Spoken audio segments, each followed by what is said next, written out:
Belle chanson. Retour sur de Montréal Pluriel, votre émission du matin. Je suis désolé de ne pas pouvoir continuer cette belle chanson-là. Pourquoi? Parce qu'on a de la profondeur. La profondeur, tu sais, la dureté du mental, la profondeur du banc. Faire des analogies avec le hockey. On a l'équipe CSS sur nos ondes ce matin. L'équipe Christian Sonia Stevens. Christian, j'ai dit Christian? Oui. Non, je connais aucun Haïtien qui s'appelle Christian. Non, c'est pas vrai, c'est faux, j'en connais un, vas-y. Mais là, c'est pas Sonia, c'est Sonia. Oui, d'accord. Pas Sonia, c'est Sonia. Comment vas-tu, Sonia? OK, bon. Parle de choses sérieuses, là. Il y a une conférence qui s'en vient le 15 octobre prochain au 3737 Crémazie. OK? On parlait aux gens comment s'enrichir à travers l'immobilier, l'achat d'une première propriété de 1 à 4 logements. Puis moi, je suis bien content d'avoir des jeunes parmi nous qui parlent des vraies affaires. Là. Moi, je dis toujours que la première étape de l'enrichissement, c'est de devenir propriétaire. Fait que cette équipe-là, CSS, j'allais dire Christian encore, Christopher, Stevens et Sonia, va venir nous expliquer justement comment on fait ça.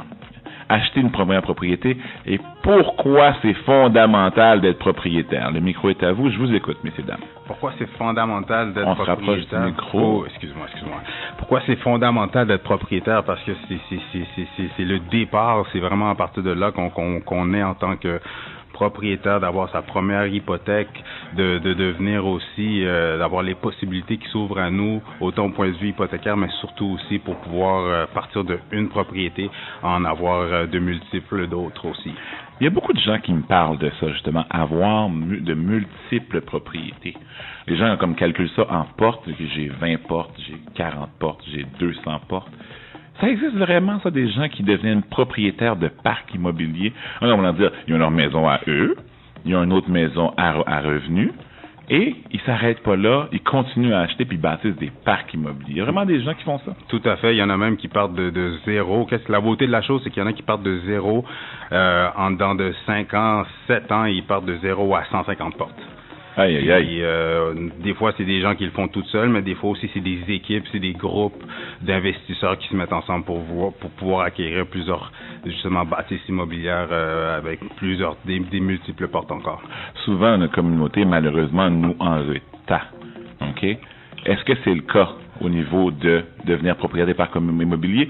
Puis expliquez-nous comment vous allez pouvoir nous faire rattraper ce retard-là. Ben, je te dirais que c'est pas qu'il y a un retard, c'est juste qu'il y a plusieurs investisseurs qui sont haïtiens, qui ont plusieurs portes, c'est juste ils en parlent pas, ils sont comment je pourrais dire, ils font leurs affaires de leur côté. C'est juste un petit peu ça. Ouais. Mais c'est sûr que pour la majorité, c'est la raison pourquoi on va créer justement la séance d'information, pour aller chercher toutes les gens qui ont cette motivation-là, les gens qui partent de rien, les gens qui veulent un petit peu plus, les gens qui ont une certaine motivation à s'enrichir, justement. Donc, c'est ça le but aussi, pour aller justement éduquer la communauté. Vous savez que ce que j'aime de notre génération, c'est qu'on est en train de faire mentir l'adage, que c'est quand ils disent « l'argent, oh, allons, malédiction ». On n'est pas là-dedans du tout, nous autres. On n'est pas là-dedans du tout. On veut s'enrichir. L'argent, c'est une bonne chose. Puis, l'immobilier, c'est une bonne porte, justement, pour s'enrichir. Je vais entendre ta voix, Sonia.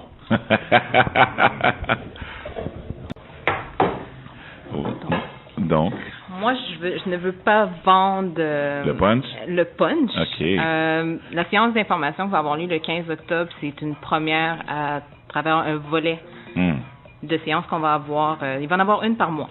OK. Donc, la première séance, c'est vraiment montrer aux gens comment débuter dans le portefeuille immobilier. Que ce soit un premier acheteur, que ce soit un investisseur, que ce soit quelqu'un qui veut acheter un condo, une maison, une propriété à revenu, ou quoi que ce soit, on part à la base cette journée-là en amenant des intervenants qui vont pouvoir aider les gens à cheminer vers leur portefeuille immobilier, vers leur stabilité de retraite éventuelle. Stabilité de retraite. Faut y penser maintenant. Le gouvernement désinvestit.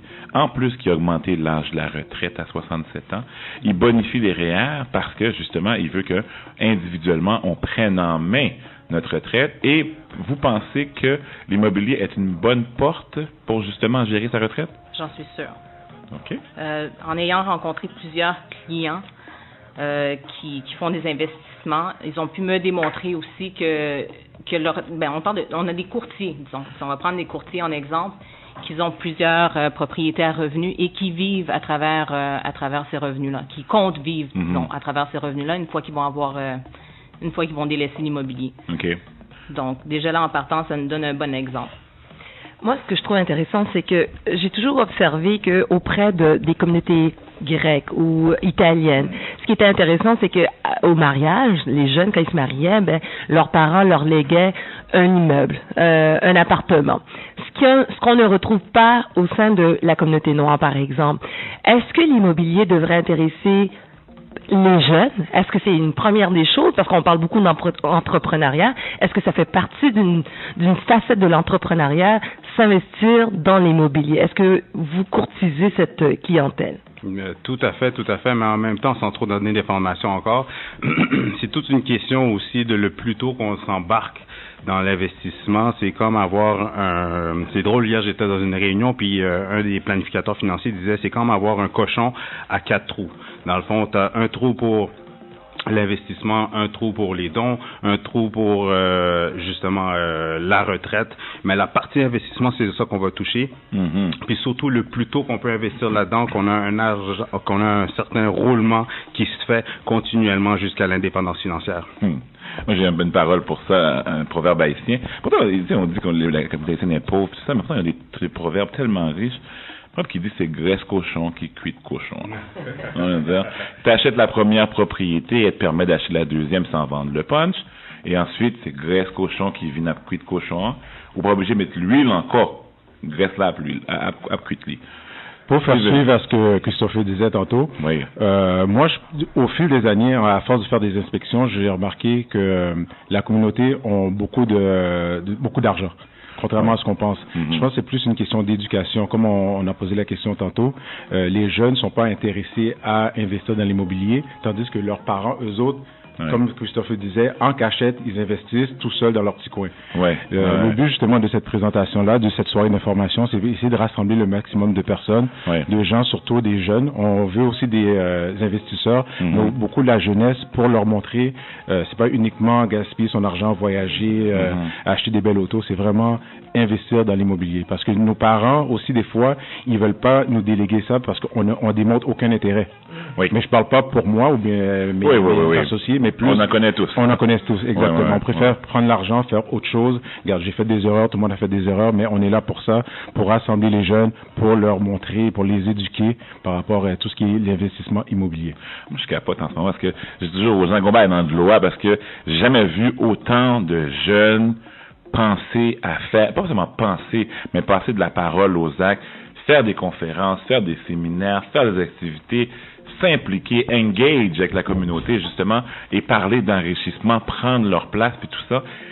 It cannot fail. Avec le nombre de gens que je vois qui parlent de ce genre de choses-là, on ne peut plus faillir en tant que communauté, puis je suis vraiment fier de vous avoir à l'émission ce matin-là. Puis je voudrais rajouter aussi qu'on voit qu'il y a une tendance qui est en train de changer. Les jeunes sont beaucoup plus éduqués.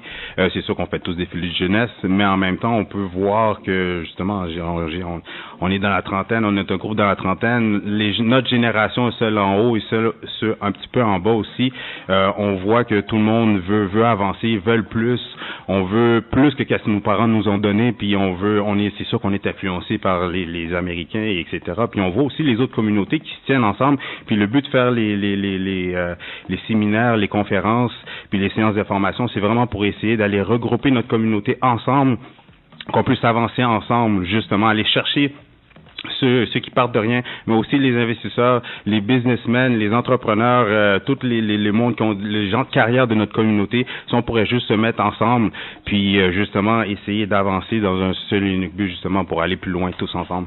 Bon, je sais qu'il y a une question que Greg aime souvent poser aux gens. Parlez-moi de vous.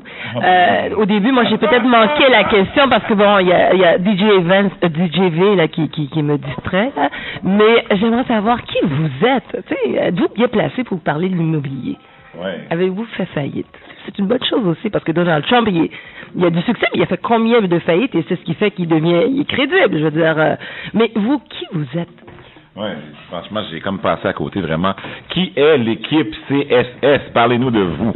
première chose, correction, c'est l'équipe CS, Christopher et Sonia. Il y a monsieur l'inspecteur en bâtiment STS, Steve Sarrazin. Ouais. Mais l'équipe CS, Christopher et Sonia, c'est deux jeunes entrepreneurs, des courtiers immobiliers de Remax, justement. Ça fait en tout, je vous dirais, plus ou moins 8 ans qu'on a d'expérience mise ensemble. Puis, comment je pourrais dire, on s'est mis ensemble justement pour aller développer la communauté. Une des choses qu'on a remarqué, c'est que dans la business de l'immobilier, il y a beaucoup de top. Il y a beaucoup des top brokers, si on peut appeler ça comme ça. Puis aussi, on a remarqué que il y a différentes, comment je pourrais dire, ces top brokers-là, ils ont souvent une ferme. La ferme, c'est leur niche et où est-ce que ils développent leur secteur. Mais exactement. Puis, mais qu'est-ce que moi, notre but ultime, à moi puis Sonia, l'union aussi, c'est vraiment pour essayer de nous, pas essayer, on va devenir les top courtiers haïtiens pour aller chercher, développer notre communauté. On veut vraiment, parce qu'il y en a pas. Il y en a moins en un, si t'en as un, c'est sûr qu'il y a des joueurs, mais on veut devenir les gros joueurs de notre communauté. J'aime dire que les courtiers en immobilier, c'est devenu au fil du temps la nouvelle manufacture. Parce que tout d'un coup, nous, on va rentrer par tendance. Hein. À un moment donné, il y a un paquet de courtiers, mais comme tu as dit, il n'y en a pas beaucoup qui sont sortis du lot, et je peux pas identifier les courtiers. Peut-être une que j'ai en tête, mais les courtiers top, là, j'en connais pas vraiment. Donc, il faut que l'équipe CS fasse ça. On a besoin de ça, on a besoin d'un phare, et le 3737 va justement les recevoir. C'est le 15 octobre. C'est à quelle heure ça commence? 18h30. 18h30. Steven voulait dire quelque chose? Non, il voulait parler de lui-même. Oui. Moi, mon nom, c'est Steven Sarrazin pour STS Inspection. Contrairement à Donald Trump, moi, j'ai pas fait de faillite. Ma première propriété date environ de 10 ans. L'influence que j'ai eue, c'est aussi tout ce qui est famille. Nous autres, on a vécu justement dans un duplex, et puis on a eu toutes sortes d'expériences avec des locataires. Et par la suite, avoir mes amis, mon entourage, donc ça m'a fait donner des idées justement à rassembler du monde, étant donné que je vais pas dire que je suis une personne influente, mais beaucoup de monde me connaissent quand même dans la communauté. Donc essayer de rassembler le maximum de personnes. Puis comme je vous dis toujours, les jeunes, quand je dis jeunes, je dis pas 20 ans, mais quand ils débutent dans tout ce qui est carrière professionnelle, ils ont un peu d'argent, un peu d'économie, essayer de les rassembler, les influencer à poser les bons actes, côté immobilier, côté finance. Est-ce que cette conférence, il faut payer pour assister à cette conférence? Pour cette première, c'est une séance gratuite. La seule chose, ça serait de confirmer votre présence parce que les places sont quand même limitées.